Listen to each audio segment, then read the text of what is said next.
Wizard of Oz back there will tell us when we're going to begin. Okay. So we call to order the planning board meeting, July 22nd, 2025, Assembly Room. Paul? Rupert Friday. Here. Stephen D. Simone. Here. Thomas Callahan. Here. Dr. Young. Here. Mark Reedy. Here. Mr. Chairman, the full board. Okay, the business tonight is wastewater facilities plan. It's continuation from the July 15th meeting. The goal is to get recommendations together and back to staff so we can get a recommendation to the town council. Staff, you want to Sure, weigh in on this? absolutely. So after last week's meeting, you had that presentation with Ray Pierce and the town engineer. At the end of that meeting, I had asked you to individually email me any commentary considerations that you had. I took that for the folks who responded to me and tried to synthesize that into the report that I drafted before you. I did send you 2 reports. Apologize for that if it caused any confusion. I did clean up, staff actually helped me clean up some just grammatical changes that I think made things a little more clear, but nothing substantive. Other than that, you have the draft report in front of you, which has addresses, I believe it addresses all the concerns that you had. But if there's anything else that you wanted to add or change or edit, we don't have to wordsmith it tonight. If there are just little things, you can let me know, and I can either write them down or we can go through that. But I don't, as long as there's no big changes, I'm not too concerned about the grammatical errors and whatnot. I can fix those. All right, so what we'll do tonight is any substantive things we'll cover tonight, and then if there's words missing or grammatical corrections, we'll take care of that offline. You guys okay with that? All right. I think the most organized way to do this is just go down the road. Doc, you got anything you want to add, change? No, the short answer is no. And reading through it, I can't believe that we haven't come up before now with this idea of, in these wet areas, to tell people you can't have a basement. You know? This whole thing of discharging into the system, into our wastewater system, you know, all this sump pumps, et cetera. If it's wet, it's wet, and your basement's going to get wet. I mean, what? This isn't rocket science, you know. In any case, why somehow we have to make a difference here. But, I don't know how many people have come before us and said, "Well, you know, we've got the secret way to keep a basement dry." Well, good luck to you. You live where you live. No, I don't have any. It's well written and well constructed. Rupert? So a couple areas. We're not doing grammatical. Yep. Got it. On item number 3, renegotiating terms of the agreement with Regional Wastewater Treatment Plant. I thought a couple points that were raised during the discussion that might be added to this. One is that the new agreement is due this July. Another point that I thought was key to this, that it sort of amplifies this point, is Narragansett pays 44% of the cost of operations and maintenance and renovation based on the percentage of flow from Narragansett. And then the third piece is that the Bay campus wastewater flows count toward Narragansett's allocations. So I thought sort of a sentence about each of those added to that point would reinforce it. Mr. Friday, do you have that drafted already? I don't. Okay, so let me just get that together again. You want to make a reference that the agreement deadline was June 30th, 2025? Yep. Okay. And then Narragansett pays 44% the cost of operation, maintenance, renovation based on the percentage of flow from Narragansett. And at the Bay campus wastewater flows count toward Narragansett's allocations. They're part of Narragansett's allocations. I would ask that we add to that a clarification too, that we collect a fee, a user fee from the Bay campus. Right. So yes, we're paying that, that's part of our 44%, but we are collecting a fee. I think what we need to determine is what's the net of that exchange? Right, Are we at least breaking even on the two? Right. So if the revenues from the user fee of Narragansett Bay is less than what we're paying in the flow, in the maintenance, then we've got a problem there. Well, yeah, I mean, it seems three-pronged. It seems we're paying you or I for percentage allocation every year, every month. They're paying us for use every month. Yeah. And then, yeah. As long as those are break even, I'm okay with that, but it's not clear, yeah. Yeah. Number 9, the conditions assessment and alternatives evaluation be considered. And I'm not really sure what that means. Oh, I missed one more. Number 2, going back, and this is a clarification, it's a wordsmithing, but I think it's important to discuss because I'm not positive I'm capturing it. Right now it reads, the town council consider and prioritize expansion to unserved. And I think what it's trying to say, consider and establish a priority list for expansion to unserved neighborhoods not serviced by sewers. I'm not sure. I'm sorry, can you say that again, Mr. Carter? Yeah, so right now it reads, the town council consider and prioritize expansion.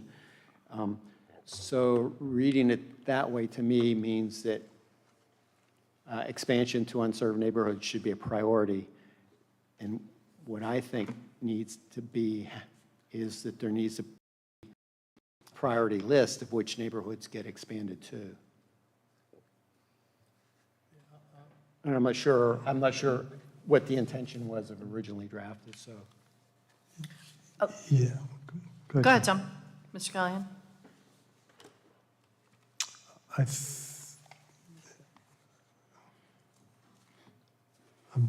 Give me a second here. I'm not sure establishing a list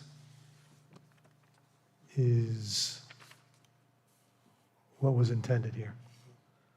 I think what was intended here, if we have this, if some group of 5 people or some others are sitting here 20 years from now, will they look at the list and say that's the same list that we were looking at 20 years ago? So I think it is. It's both things. It is both things. Yeah. It is both things. Okay, so you'd like it to read that the town council prioritize, provide a prioritization list? It's both. Prioritize, Priority, meaning yeah. 20 years from now, it's not the same list.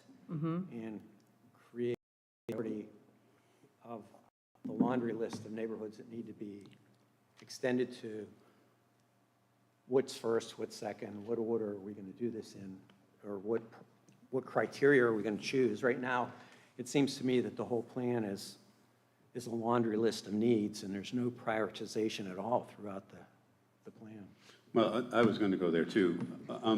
My whole perspective is I wouldn't expect the town council to have the expertise to do this. I think it's something that has to fall on engineering.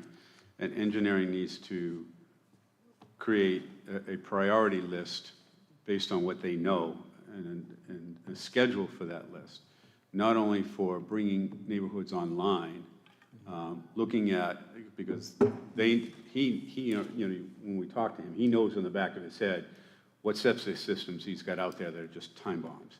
So that is one phase. To me, the critical part of this and getting away from the shopping list is to really come up with a criteria and a schedule of how we're going to phase this plant in, because there's no way on God's sweet earth you're getting $200 million from any source. So how do we phase this in? Because when I read this report, and I went back and read it again, and I brought it up at the meet, you know, what's the life expectancy of these things? And he's like, well, on average, when I read this report, this is way beyond average. I think we're way beyond a 20-year plan. This isn't a 20-year plan when you really scrutinize this. And I think I heard that from a lot of people here. So to me, I think engineering really needs to sit down with the consultants, with their own knowledge base, because I wouldn't ask anybody sitting in that chair, I wouldn't even ask us. And I think we have a great set of knowledge here to start prioritizing these. But I think that needs to go with engineering and a focus group there. And maybe they bring in planning and they bring in town manager and put together a group, but I think that really needs to be focused to them. But I think the directive should come from the council, and it should be relatively urgent. Steve, I know you want to say something. Sure. I think a list with priorities would be great. I can help you right quick. Great Island has voted to not get a sewer extension several times, and because the assessment falls on the people who live there, they're going to be ultimately the ones who decide. So we should prioritize neighborhoods that do want sewer Great. and are willing to pay for the sewer. So that'd be my number one priority above anything else, because even if it's more important to get it into Great Island, if they're not going to pay, you're not going to get it in there. Why put it above something else? Maybe then we can't skip down. I don't know. So maybe a looser list with a priority on who's willing to put up the money. A realistic list. Yeah, that'd be good. And connection fees shouldn't be $100. I mean, part of the problem we're in is we don't have the money to deal with any of this right now. And you know, I know everybody took a gas because they raised fees, user fees, but they hadn't done it in how many years? You know, when you look at the gas company and what they charge to hook up for gas, and they amortize it over 20 years, and I think you need to do that. You know, we shouldn't ask a neighborhood to carry the entire weight of an improvement. But it shouldn't be just a, yep, no problem type, you know, click and go. And I'm sounding flippant, and I don't mean to be. I think it needs to be a share. But it needs to be reasonable, it needs to be amortized over time. We need to have, again, we need to have the funding mechanism to do that. So, thanks, Steve, that was great. Rupert? So number 9, the conditions assessment and alternatives evaluation, pages 1 to 2 and to 1 to 5 in the executive summary be considered. I'm not sure what we're asking to happen there.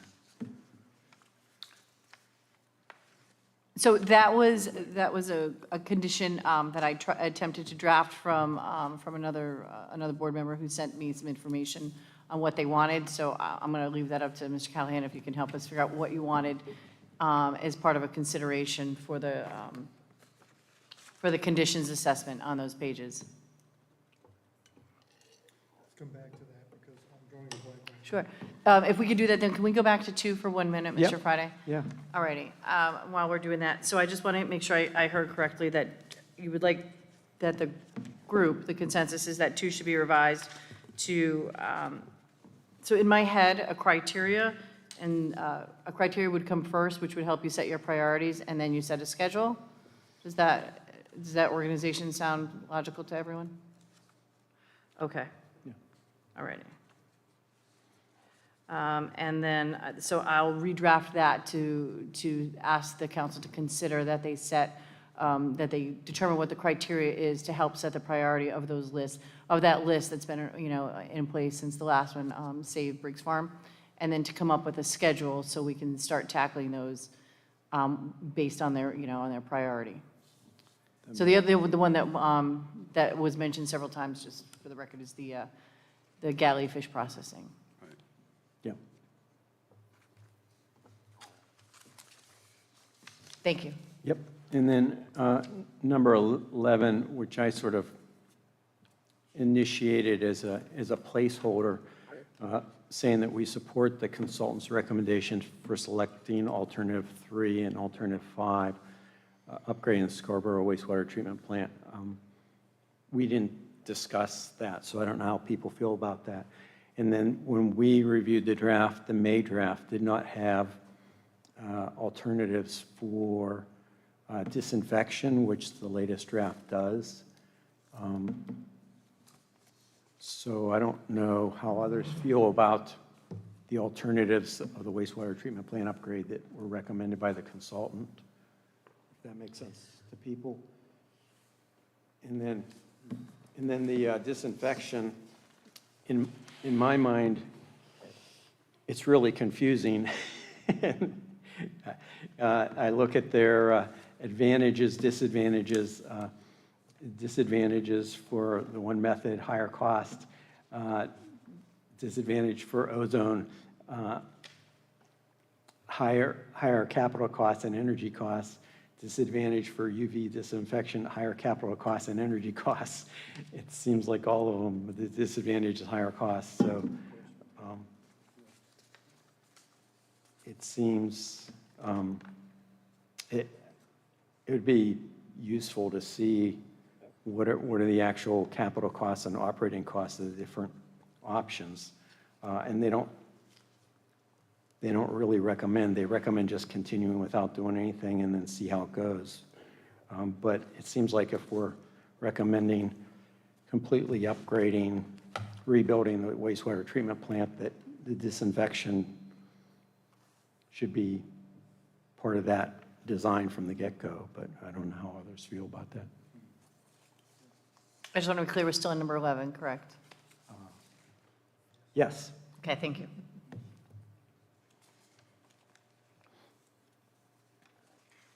Yeah, I went through this. I kind of felt, I went through it a few times on the disinfectant. And it almost seemed like it was put in as an afterthought. Well, it wasn't there in May, so. Well, no, it wasn't, but, and it kind of makes me wonder why, if it's, because they don't, so it's a post-treatment disinfectant. So you've gone through everything and it's an added step. So I couldn't tell from what they put in whether this is something they're anticipating is going to be required and we should plan for it, whether it's something they're recommending because it's much more efficient, et cetera. So I didn't get a justification. I didn't get an understanding why. I think clarity needs to be put in. I understand where it comes. It comes at the end. So you have the treatment. So my question is this above and beyond what's already going out? I mean, in my mind's eye, when you look at this and we improve the plant, what's going out is going to be a higher quality than what's going out today, regardless. And it's not a judgment call on what's happening there today. I think the plant, everybody's doing their thing. It's just old. But then the question is this something that we really need to do? It should have been part of the original plan. It was missed. We need a clarification, and I don't think we can give a rational recommendation without that clarification. Sorry. I tried to find one. Oh, that's fine. Do you want to eliminate number 11 then? I don't know. Okay. No, I think we need an answer. Well, I think there needs to be an added part to it about the disinfection, but I couldn't recommend something based on what is in front of me.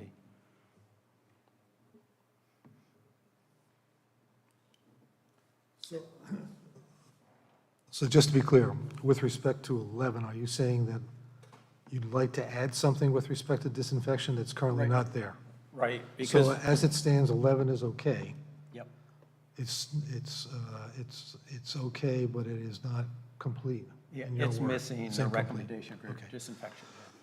And it sounds like if we have additional questions, we probably need staff and can't answer that tonight with respect to disinfection. Right. And So we ought to let 11 stand as it is right now. Maybe make a note that the board has an outstanding question with respect to a disinfection alternative and leave it go at that. that would make sense. That should be, that should be the subject of further consideration by the council.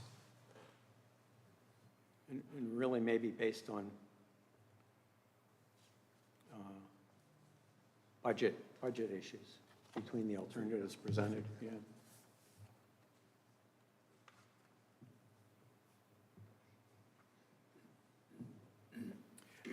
That's all I have, Chairman. Okay. Tom? Just let me go back, on the issue of the Bay campus and who gets charged for what. I mean, it just seems to me, for the purposes of simplicity, that, that if you included all of URI's contribution to the wastewater treatment plant, both from the Bay campus and from the main campus, it would make things a lot simpler conceptually, in terms of how the partnership is organized going forward. For whatever reasons, it wasn't conceived that way. The Bay campus existed at that time, but for whatever reasons, it wasn't. But it seems to me, whether or not somebody gets paid for it, so it's not clear to me that we, as the people who maintain the conveyance system, are getting paid what would be the appropriate fee, because I assume we're paying for that on the back end to South Kingston at the regional wastewater treatment plant, right? So it seemed to me that there would be a bucket, there would be three buckets. One bucket is URI, one bucket is South Kingston, one bucket is Narragansett. Doesn't matter whether that bucket is, the contribution to that bucket is coming from Kingston or from Narragansett, that all should be one bucket, and it should be the university's bucket. And that should be the basis for the negotiation. So I just, because I didn't quite understand the issue in terms of how the payment works and the rest of it. So I'm willing to be educated on that, but it just seems to me it's more complicated than it needs to be. Yeah. With, Excuse me. Yep. Tom, do you know if you can separate that? Is there a gauge, or is there a pass, there's all of their effluent pass through a point where it can be measured? Well, you have they meters use at as the a marker, they use as a marker their water meters. It's the Yeah. amount of water that they use is what they use as their marker. There's meters at the source. So they have their own meters or meters up there. As far as I know, it's not the sewage, it's not master meter. Yes, it can be. No, the standard, industry standard is that sewer is based off of water usage. Correct. Correct. So that's why those of us who have master gardeners in their house love the summer. I'm a master gardener.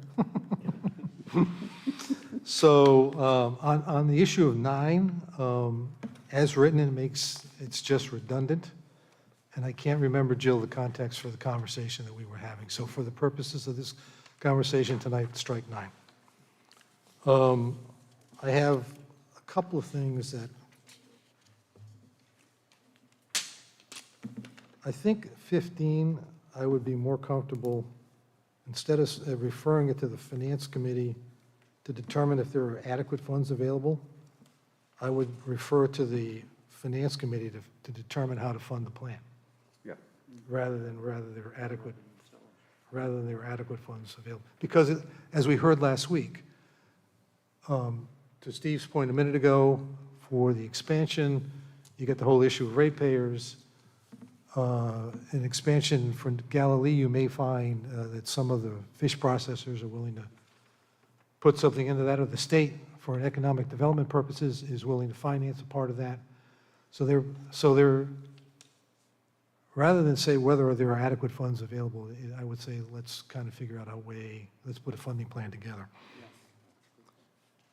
On 18 and 19, I just want to spend a minute on how we couch this. I don't have a problem with the idea.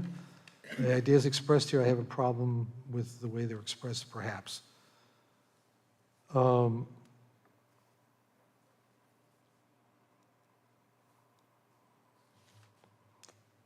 No change to population or land use is anticipated. One of the things that I'm curious about is if we looked at Narragansett's population in 2004 or 3, when the last plan was done, and when the population today is whether it grew or not? Do we know the answer to that question?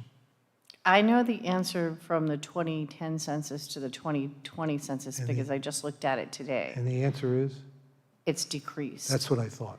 That's what I thought. It's decreased, but I just with that caveat, as everyone knows, the census is done in April. It was April of 2020. That's what I thought. I think, my sense is, that, you know, that the population hasn't grown from a census point of view much at all. Now, you can look at density in a variety of different ways, but, so I would say that, I would say, rather than we disagree with the plan's finding that no change of population, I don't know about land use, but certainly population is anticipated, because I think you can make the argument, if you look at the last 20 years, there hasn't been a significant change in population in Narragansett, and I don't think you want to, given the sensitivity of that issue, kind of light that particular match. So if there's a way to make that point, let's say the planning board disagrees with the plan's finding, it says the planning board is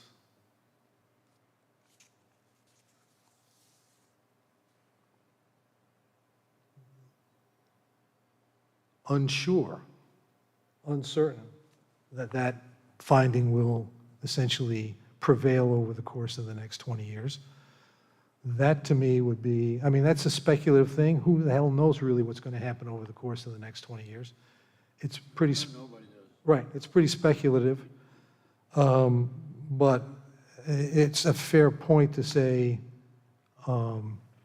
we certainly know that it's likely that given what's happened at the state over the course of the last 3 or 4 years with changes in statutes, that Narragansett will become a more dense community. Right? But I think there's a way to couch this that is important for the purposes of credibility going forward. And then with, so go ahead. So to clarify, the uncertainty is about population, Yes. not land use impacts? Okay. And for the purposes of a sewer plant, it's the issue of population that's probably the heaviest driver. Unless you're basically going to. I think this whole thing is, how do you define population? I would, And if you're talking about a permanent population, it is declining, and it will probably continue to decline. But as far as density and usage of these properties, it's probably going to intensify. You're just having a shift. We're not having permanent residents anymore. We're becoming more and more of a transient community of renters. Well, And so if you just look at a census and look at a permanent residency and say, well, that's going to be the trend. Well, that may be the trend for the permanent residents, but it's not the impact on the plant. I'm not sure I agree with that, Mark, simply because, for example, census taken April 2020, or, 2020, is accounting for example, all the kids in town. Yeah, but I'm saying. I know what June and July are like. As I know what June and July and August are like, Right. but and that, let me just finish my, I'm sorry, go ahead. because the kids aren't permanent residents, but they are accounted for. right. Let me phrase that is, that's, we all asked, I think every one of us asked at one point in time, were the newest legislations taken into play? Because it is increasing densities, and it's increasing usage in the homes, of these homes. They said yes, but then they still refer to the fact that, okay, population is declining. I guess my question, okay, population, but is usage really going to decline? And I think and that's not semantics. I think, it's a distinguished difference between population and usage. there's a concept, so, I mean, it's being designed for the 8 weeks in the summer. And I think that 8 weeks in the summer the population there will increase. There's a concept in energy planning. It's least cost pricing, where the electric companies are, if they can knock 10% off demand of the summer peak, instead of building a new treatment and new power plant, that's the way to go. Right. And this doesn't think about that at all. And that's, I think, an option. Okay.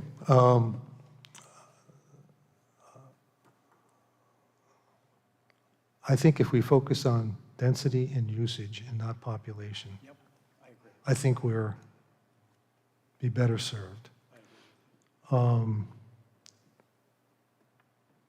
For the purposes of not getting into a more political argument about what's really going to happen here. It's speculative to start with. So if we can find a way to do that, I think we'd be on firmer ground. And on the same vein on 19, I'm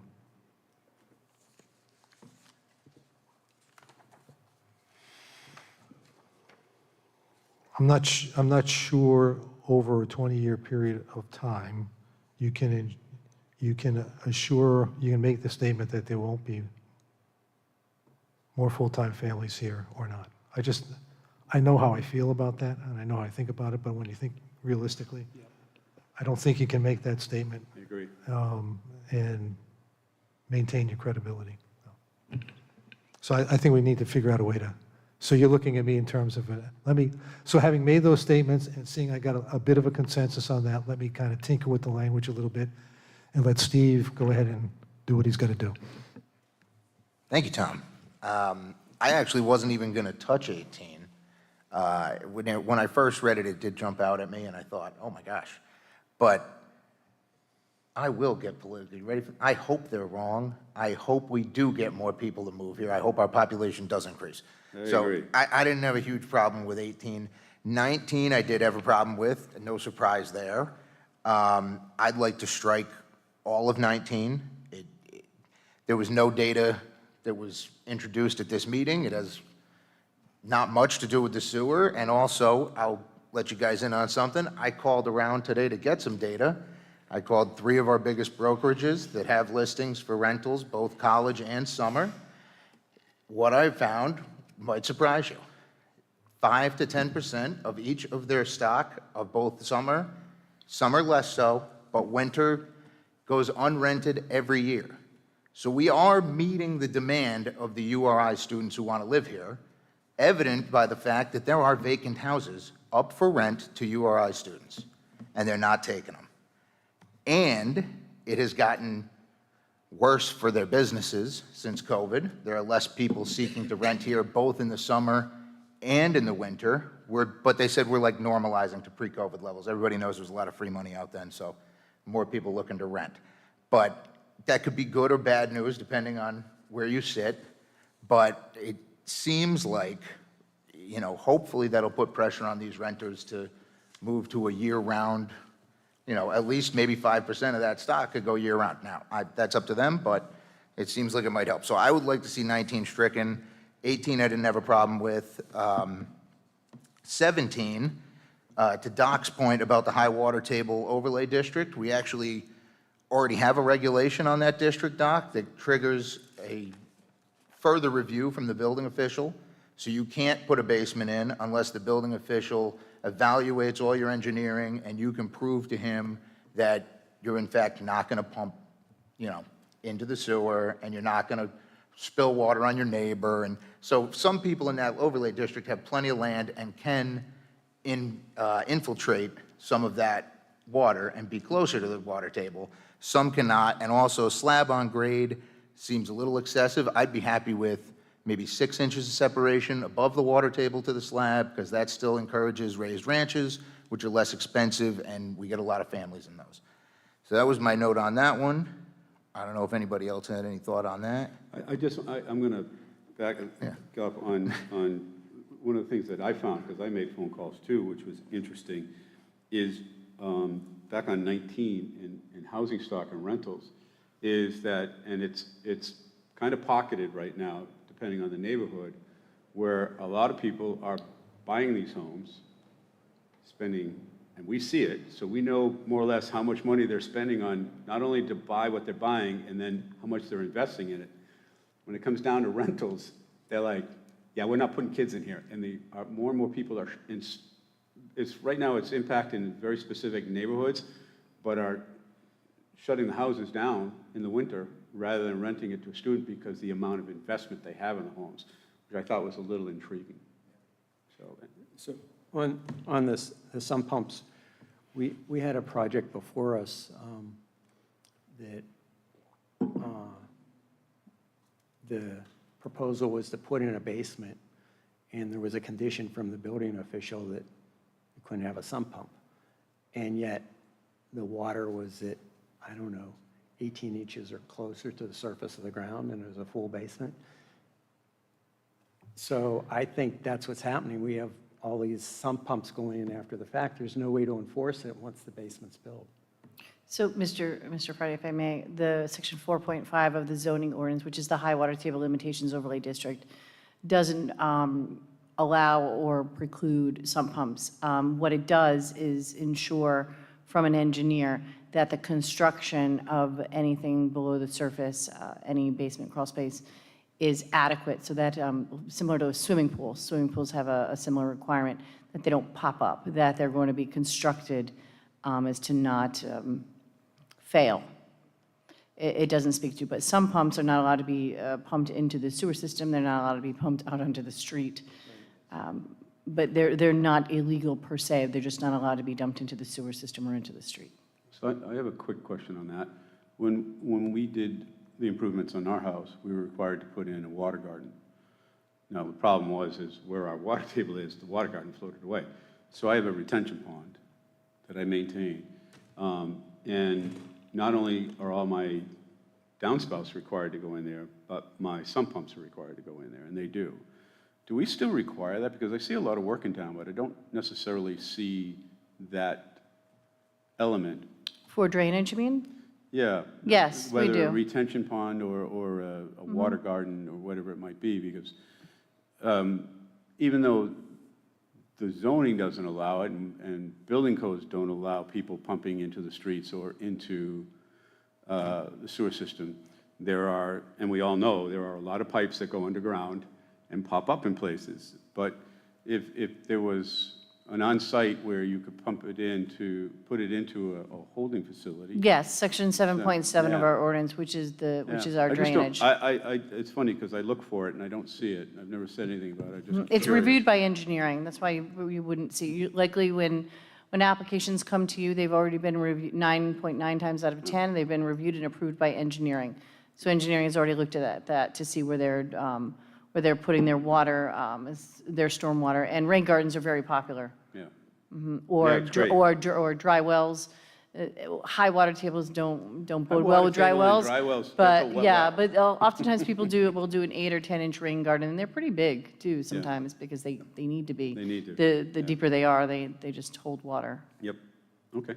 That was Sorry actually- about that. It No, you actually, that was my last point, was about 14, actually, where it says, we acknowledge, the last line in 14 also, we acknowledge sewer extensions to the islands will benefit water quality regarding elimination of on-site water treatment systems in a sensitive environment.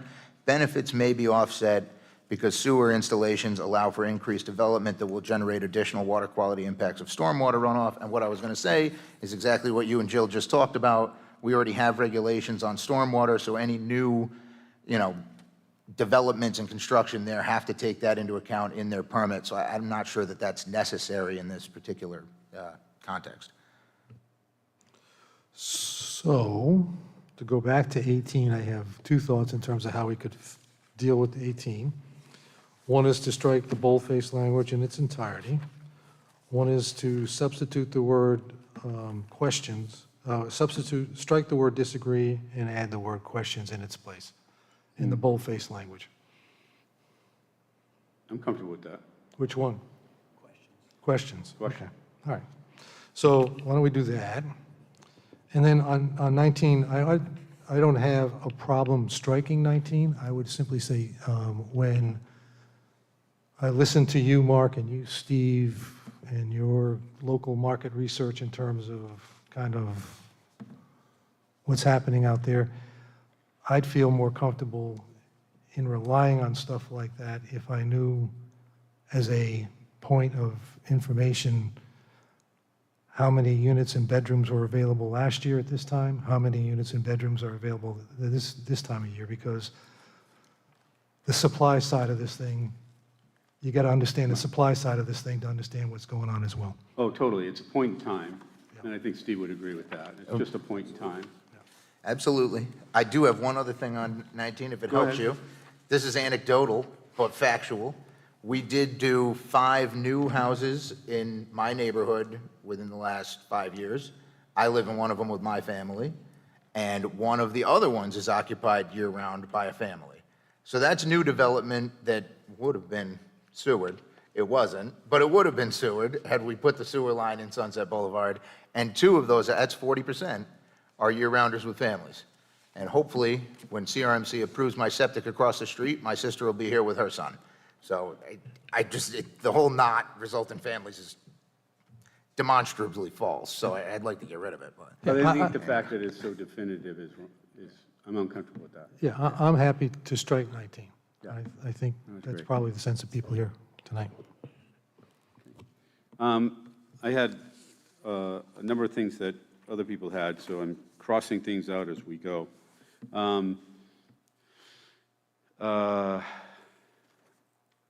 I was looking for a couple things that I think need to be strongly worded. In the course of our meeting, and it resonated for a number of days, and I went back over the plan, I think we need to have a real and defined explanation as to what phase the Scarborough plant is at. Not just, here's a 20-year plan, oh, by the way, it really kind of, it's old. No kidding. I think we really need, and I don't, and I talked to Jill about this today, I don't want to create a henny penny panic type situation where, oh my God. But I think when I don't know how many of you walked away feeling this way, but the more I read the report, the more I felt this baby's on borrowed time. And there's a lot of Band-Aids and glue and fingers in dikes here. And I think it would be the responsibility of the consultants to create a real and defined explanation as to what phase of life the Scarborough plant is. Not create panic, but defined and real. Real and defined explanations as to the urgency of upgrades. So, yeah, it's bad. No, it needs to be upgraded in the next 3 to 5 years, or you're in trouble. That's what I think is the responsible thing for this report. Fixing and replacing the plant elements. Give me something real. Give me a Gantt chart. Give me a schedule based on factual information as to, the typical life expectancy is this. The wear and tear on this is to a point where this is now this age. You need to replace this in the next 3 to 5 years. This can go for another 10 years. And that will go back into what I think is really essential, and that is, and I got to cross this one out because I was like, okay, which alternative is the alternative we're pushing forward? But based on that alternative is to establish a scheduled for the chosen alternative. And again, a defined schedule. Schedule for installations, schedule for cost for each phase, optimal time available between phases. Can we bring this online? Does that now alleviate the pressure on this element, and we can maybe get a little bit more lifespan out of this element? Does the existing plant, how does the existing plant operate during a transition and construction? How do existing facility elements get integrated into the new plant? Can we utilize things, maybe re-engineer their use without putting a lot of investment in it, so again, we can get some breathing room for development? At what point in time does each thing need to, does the new facility need to be changed over? Integration of the plant. So at what point in time can we integrate different parts of the new plant into the old plant into the new plant to save money? Is there any way, or is it just, you got to rip it out? What functionalities in the existing plant can maybe do something else in the new plant? So time frame, cost, savings, and efficiencies. That to me is something, and maybe it's the engineering part of me, but you guys all kind of have the same mentality and thought process. I don't think any one of you would be comfortable with going, yeah, don't worry about it. And I think we need to look at, adjacent to that is a schedule of measurable improvements within each phase of the end product going out. I just think that was really, really key. The other part was a referral to the Finance Committee and the town's financial experts to review estimation costs based on phases, and then really start to look and evaluate funding sources. This is no longer, and I think everybody said it at one point in time, it seems like every 20 years we get the same shopping list back. This isn't a shopping list anymore. This needs to be looked at. They need to look at the funding source for the project in its entirety, and then potential for phase developments. And I think we need to look at traditional, and again, what was bantered about that night of financials were the same sources that everybody goes to. I think we need to start looking at alternative sources for this. So that's really what I had tucked in. All right, so Chairman Brady, I just want to, just for clarification, so number 10 says the wastewater facilities plan should clearly articulate the future life expectancy of the Scarborough plant, Yeah. as well as the future capacity needed on the regional, which I think is what you started to say. And then it talks about providing a clear timeline to implementation for each improvement alternative.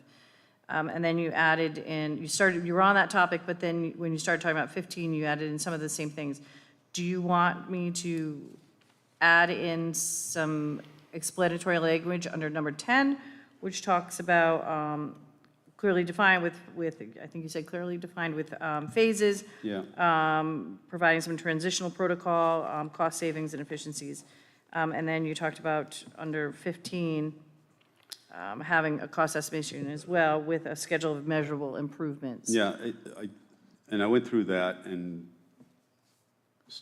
jotted this, and I think things are fractionated in this, so it kind of gets lost in translation. And I think there is some stuff that I think the language needs to be stronger as to. On 10 or 15? This needs to be both on the timeline and the implications of where we are and how much time we actually have for each improvement and alternatives. And then also as far as, prioritizing what based on the recommendations and the defined actual life expectancy that's still left in that plant. The regional plant's a regional plant. We're going to have to deal with this. We own this one outright. And unfortunately, it's not like you can just take it offline and we'll get to it when we can get to it. This goes offline, we're in a poopy mess. So I just, the more I looked at it, and I just wanted to bring it to the table for everybody here, I just think we really need to hold them to defined, clear, precise measures of both where we are now, what is the urgency? This is 3 years. This needs to be done tomorrow, those types of things. So, and I need to condense it. I know I need to make it more in your. Well, it just needs to be done this evening. I don't want to take the chance of it leaving here this evening and leaving it up to me and having it not be what you want. So if anyone wants to take a stab at that, by all means, or I can certainly do it and read it back to you. Well, I got my shopping list here, and I can give it to you, but. Mark, let me just, I don't know if this is going to help or hurt.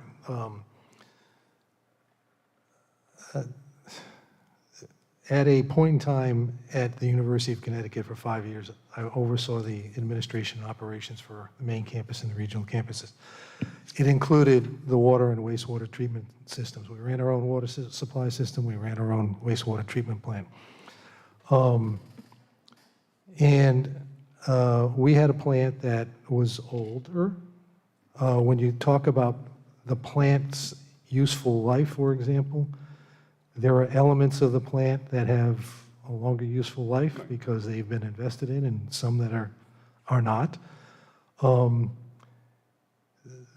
The reason to elevate this is because these things typically get buried in the, I need sand for the beach, I need X, Y, and Z in terms of the stuff that happens. But typically, a report like this would then be used by the professional staff as part of the capital budgeting process over the course of the 5 or 10 year period of time in terms of the asks and the rest of it. The grant writing process in terms of finding money for the things like Galilee seafood expansion, things like that. So in my judgment, you may be asking for a level of detail in terms of what would be useful at this particular venue. But the notion of elevating the importance of this is a critical piece of infrastructure. If it is not attended to, we're going to have we're going to have a lot of stuff relies on this thing. So, I mean, take it for what it's worth if you want to continue to work through the language, but I think the language in here is pretty clear. And I think if you encourage the council, and I think it's the first recommendation that's there, is you got to do this annually. You got to be on these guys annually in terms of seeing where you are in the plant, in the process right now. So, for what it's worth. No, I appreciate what you're saying in respect to that. My fear is, it's not even we need sand here, we need paint here, we need asphalt here. This is $200 million. Okay, we'll deal with that on another day. And that's just human nature. I mean, and I think we're at a point where you can't be doing that anymore. And I don't know that this really says that. I don't know that their report really says that. And again, I don't want it to be an alarmist. I don't want to sound like Henny Penny. But I don't think we're at a point anymore where it's just, okay, here's the 20-year plan, and we end up with another list, and it gets put on a shelf. And while I will agree with you that the overall message was the plant needs investment, I did not hear anything in the presentation that suggested something was near critical failure. Okay. I also didn't hear that, Tom. I thought it was, but it is old, and it's getting going. So, but the funding, I agree, is very important, and it's $200 million. It's a lot of money. Fortunately, or maybe unfortunately, the expansions west of Point Judith Road, which is Great Island, Harbor Island, Sunset Boulevard, it's 3 of the 6 on that list, are very difficult. They require variances from CRMC. They're not going to happen tomorrow. So that money obviously needs to get, figured out, but that's not going to happen tomorrow. My biggest issue on it, which I said the other day, was alternative 3, which they're recommending, or we might be recommending. I actually am in favor of, because I think the fishing industry is important. But I have one question for Jill. This is going to make me sound stupid, but I got your beat. the land in Point Judith that is controlled by the state of Rhode Island, which is most of it, right? The fishing ports, all of that. Do they pay a property tax to us, or are they exempt because they're the state? That's a damn good question. That is a good question. I don't know the answer to that. Okay, so, I do. all right. They're exempt, just like Quonset Point is. Yeah. Okay, so then I think it's even more imperative that before we decide on alternative 1 or 3, that the financial committee or the town council talks to the state to get assistance in that, because it is $27 million specifically for the fishing industry, which we're apparently not getting any benefit from, except for that it's, creating jobs, and it's a wonderful place, and I love it, and I'm very much in favor of it. I just think $27 million when we're not seeing a ton of revenue come back maybe we ask for help from the state on that Yeah. one. Yeah. I think, and again, taking into consideration both Steve and Tom, and I value your point. If I'm asking at this stage for details that are higher than necessary, I think one of the things that I look at, and when we just talked about, is, okay, then let's start looking at financing now. Because that is going to be you're not going to get, even if you put it in and you were guaranteed the money, it's 3, 5, 7 years down the road before you're going to be, because you might get approved today, but you're in a queue for 6 years, because there's other people ahead of you. And we need to start to look at that urgency, I guess. So, but I agree. I mean, yeah, I kind of figured the state was exempt, but they are a partner in that. And it's an economic development partner, and we're willing to work with them, because I agree with you. It's something that really should be back in there again. But we would need help from our freeloading partner. We don't want to lose the opportunity to brag at the Democratic National Convention that we are the calamari state. There you go. There you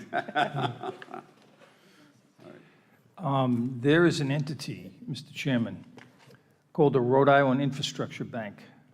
Their counsel is a guy named Chris Vitale. He'd be a person that you would want to call. The purpose of that entity is for financing projects just like this at very low and very lucrative terms for municipalities in particular. And it's what? It's the... Rhode Island Infrastructure Bank. Is that an introduction you can make? I sure can. I can call Chris and ask him to come down and make a presentation if you want to. Would love to. Okay? You guys good with that? Does it make sense to present to us, or should it be the finance committee? Or town council? Yeah. I'm happy to have the presentation. I would love to hear from it, and we can invite the finance Yeah. committee. Let's invite them. Yeah. You know, and I would invite the town council. Yeah, I would love to hear from them too, but I see Jill, we have a lot of stuff on our plate. Maybe we kick this one to the finance committee and the town council. I mean, we can go to their meetings too. Doesn't have to be one of ours. Oh, come on, Jill. Just one more thing on a plate of 9 million things. Let's make that a special meeting, can we? We can do that. All right. All right, so I am following back around because we're still on 10 and now 11. You gave me some alternate language for 11, but it sounds like 11, I don't want to put words in anyone's mouth, but is the thought with 11 to remove the recommendation and instead make a comment to the effect of questioning what are the capital costs and operating costs, and to get more information because it's unclear what the disinfection component is, and that you folks have an outstanding, question on that level, and it should be subject to further consideration by the town council. Well, I think the first question for the board is, you know, the way it is worded now, how many of you are in favor of this option? And this isn't a vote, this is just a conversation. Yeah, I thought it was fine the way it was written. I thought the gap that we said is that the issue with respect to disinfection needed further Right. investigation. So you want me to add that in as Yeah. the, okay, oh, I wasn't sure because we came I back mean, around to it. that would be the way I would solve that, but others might Absolutely, feel, that's the way we had others might feel solved it. differently. Right. Okay, perfect. And then number 10, Mr. Brady, Mr. Chairman, you wanted stronger information. I'm waiting for that. Well, I'm going to defer to my colleagues who felt that what I'm asking for at this stage might be a little bit much. So, and that what's included directs that. Am I correct in? Yeah, if the objective is to get this done tonight, then I think the language here I'm satisfied with. If you'd like to strengthen it further, Mark, I'm happy to work with you on that. I'm just not sure we can get it done tonight. No, so we Right. can. Right, you the know, language as it stands is Right. pretty And this is gonna come clear around and again. assertive. Yeah, this is going to come around again, Right. so. Yeah, I would defer to my colleagues. Okay, so then number 10 is staying as is. I did have a note here about clearly defined with phases, transitional protocol, cost savings. Want me to leave that out, leave it as is? Yeah. Thank you. Okay. I didn't hear from everybody on 11. Steve, are you comfortable with that recommendation to go forward with option 3? I am comfortable with that. I would love to go forward with option 3. It's 25% of the, the actual improvements, not the sewer extensions, which will happen when and if they happen. So it's a big chunk of the money, and I tend to be a little tight, especially, but I would like to do that, It's only yes. money. Rupert? Yeah, no, I think it makes sense with the clarification for the disinfection. And I've been in, I don't know if it was meetings, conversations where I think there's folks at DM that are interested in supporting the treatment capacity for fish treatment at Galilee. So. Doc? Yeah, I would go along with it, and again, comment that the consultant, if they're doing their job and if they're qualified, are making a substantial recommendation that we should support. I'm not real keen about spending the public's money on anything, but the reality is the health and vitality and safety of the community really depends on this investment, and that's what it is. It's an investment in our future. I think the rational way to do it is to phase it in, and it'll phase in over a number of years. I think, the sad thing is, you just triggered something when I did a paper my senior year and I did an economic evaluation of Rhode Island, and our 3 highest exports at the time were fish, turf, and educated people. And here I am 50 years later, and our 3 biggest exports are fish, turf, and educated people, and that's sad, but true. And I think, the state is looking to make a reinvestment in the fishing industry. It is who we are. And if I grew up with fishing families, and it's not been good for them. If we can, even if it's an alternative venture within the category, I think it's worth the investment to the community, because I think the spin-offs, economic spin-offs for the community are great. So, all right. Agreed. All right. Staff, you want to add anything else and change anything else? That's a definitive no, I can tell. No, I don't, but I do want to make sure, I'm going to run through all of our considerations and make sure I have everything, okay? Yep. Okay, so there's no change to 1. Number 2, I'm going to add in some language regarding the priority. So we're going to do first that the council set the criteria so they can set a priority list and then a schedule of those priorities. Number 3, I'm going to pause you here, and I'm sorry.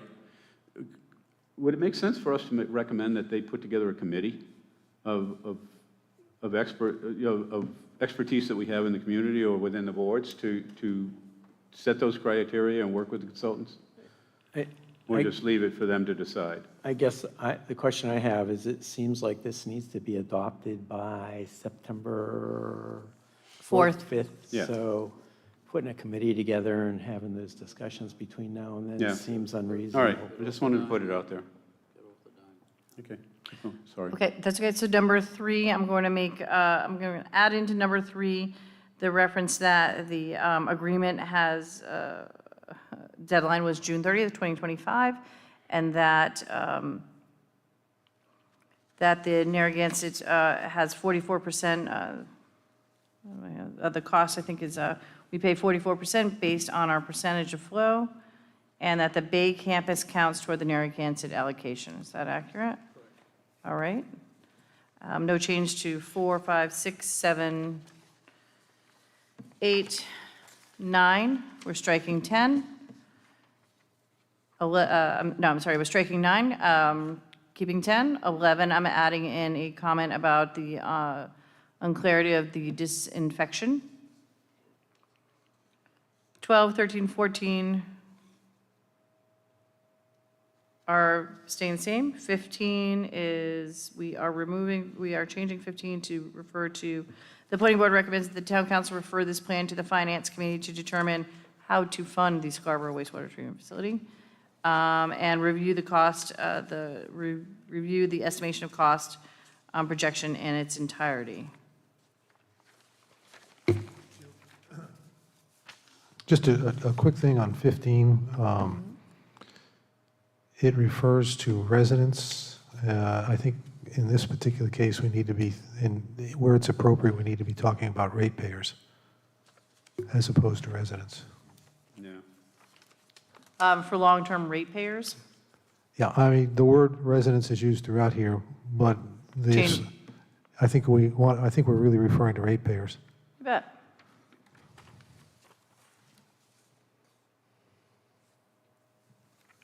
Okay. And Jill, All right. sorry to stop you, just That's okay. 14 one more time. I know I said it, I don't know if I got any consensus from my colleagues here, but about the stormwater runoff, as it is already part of our permitting to manage stormwater runoff, it just seems like a lot of extra there to say something that, on an individual basis, we're not sure about. I don't think we can say that definitively, that it, but if you want to leave it in, I mean, I'll still vote for it. I debate it with you, but I don't want to spend a lot of time on it. But the research shows that even with the stormwater management, with increased residential development, your pollutant loads from the residential areas increase. And it's research, there's research in Rhode Island, there's research in Maryland. I believe you. Anyhow. I'm saying with the I hear decrease in ya. sewage, Yep. I don't think that the pollution can outstrip the nitrogen being Right. put in the soil from the sewage. is no, all- I get- That's my, Right. I get your point, yep. So I did soften that language a little bit, and I changed it to may. I'm cool with that. All righty. So residents to ratepayers, 16, 17, 18, I'm changing disagrees with. So the planning board questions the plan's finding. Yep. That's 18. And then 19, we're striking. Yep. Jill, there's one more thing that just struck me when I was reading it, and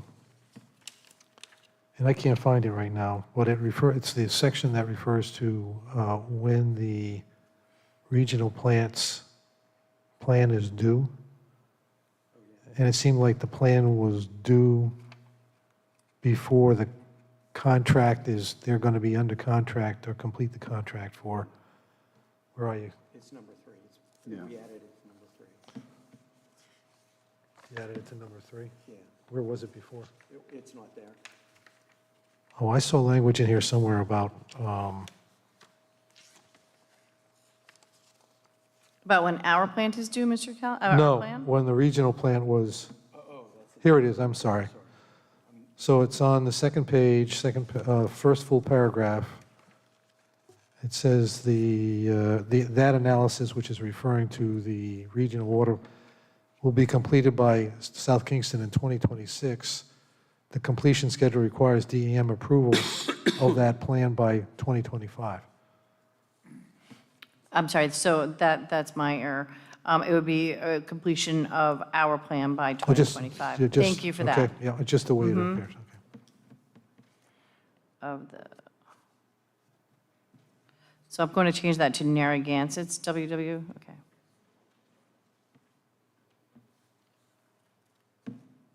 Thank you.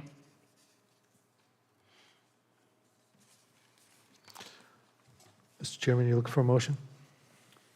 I'm waiting for staff. I'm all set, thank you. Okay, can I have a motion as to the planning board's recommendation to the town council in reference to the facilities plan update wastewater management Mr. Chairman, with all the documented changes?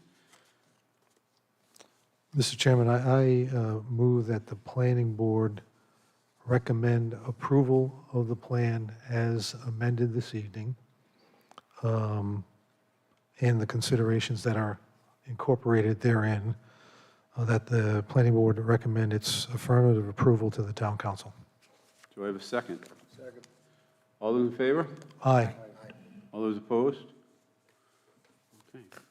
As that is all the business that we had scheduled, I don't want to prematurely close the meeting without staff. Give me a go-ahead to do so. Oh, absolutely. I've already sent you the email on asking for your time, and you know who you are, and you have to get back to me. Yes. Okay, do I have a motion to close the meeting?